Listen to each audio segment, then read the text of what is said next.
Voilà, ils sont bien là. Hein. Je suis à ça de craquer de les mettre dans le coffre.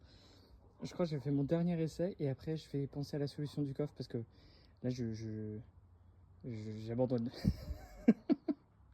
Bon voilà, je suis arrivé à mon maximum, ça passe pas, ça m'énerve. Et je vais juste penser à les foutre dans le coffre. Voilà, c'est c'est perdu, le pari est perdu. Là je pense que je vais faire plus de dégâts à essayer de la faire rentrer dans le coffre plutôt qu'à essayer de protéger les moutons. Donc du coup ça va être, voilà, c'est un échec. Après, faut reconnaître quand c'est mal foutu. Là, c'est mal foutu. Parce qu'en fait, si vous voulez, pour la déplier, il faut que j'ai assez d'espace sur les côtés pour pouvoir lever ça. Vous voyez, délire. Ça part et c'est chouette. Ça marcherait si c'était déplié. Mais sauf que pour la déplier, il faut beaucoup plus d'espace sur les côtés et notamment au-dessus.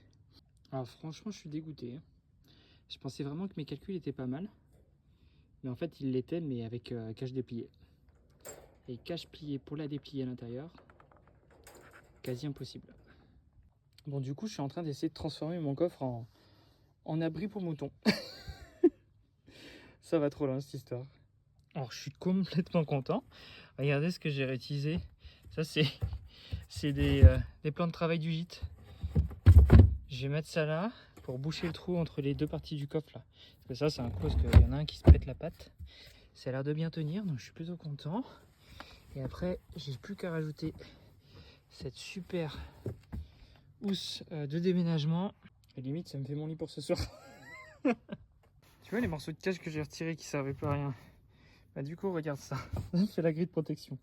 Comme quoi finalement j'ai pas fait ça pour rien.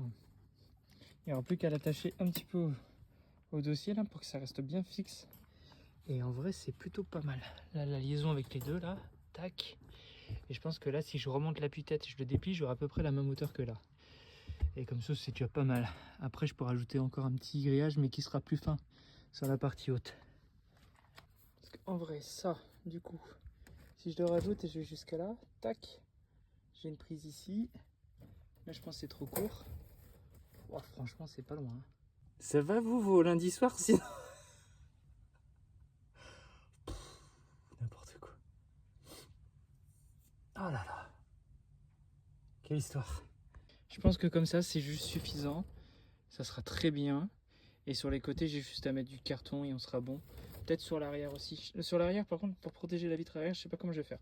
Bon, finalement, je vous ai pas fait d'autres vidéos hier soir parce que du coup, je suis passé en live sur TikTok. Ça vous a fait tous marrer de me retrouver en train de faire un live dans le coffre de ma bagnole. Limite, il y en a qui étaient à ça d'appeler les flics au cas où pour savoir si je m'étais fait enlever. Ça va, tout aller bien, je vous rassure. Et donc, du coup, finalement, je passe à l'option de prévoir les moutons directement dans le coffre en protégeant l'habitacle. Et l'option cage malheureusement n'est pas possible parce qu'en fait la longueur et la largeur c'est nickel, mais sur la largeur en fait de là où on rentre la cage, vous savez sur le coffre il y a un petit renfoncement en fait pour la partie plage arrière là. Et donc du coup ça bloque tout, donc c'était impossible de la rentrer en déplié et de la déplier à l'intérieur, donc galère. Résultat, on se retrouve demain. Je vais les chercher à 10h30 mercredi. Donc la suite au prochain épisode. À toutes!